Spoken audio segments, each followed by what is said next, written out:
Parang Garuda Raden Samba babar pisan badhe dipun dhaupaken kalian Gusti kula Kanjeng Ratu Agnilawati. Raden Samba kapundhut dening ingkang putra sinuwun Boma badhe kaarak saking Tradutresna.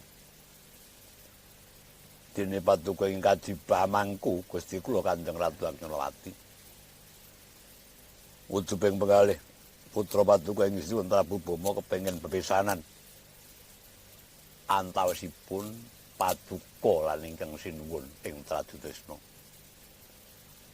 Dene pangandikanipun mekaten wau lair tusing batos boten wonten raos ingkang runtik menapa dene serik. Ngono karepe Boma. Piye? Kelurahan Timbalan Paduka. Ya. Ngranti sawetara ya. Dawa wonten dawuh. Samba tak timbali.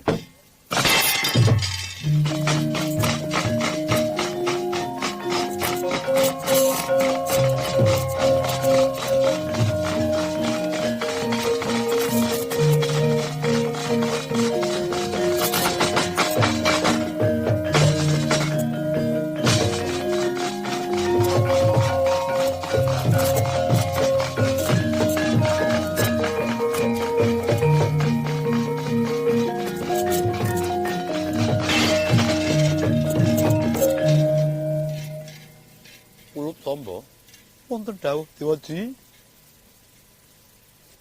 pantat ngono teka mrene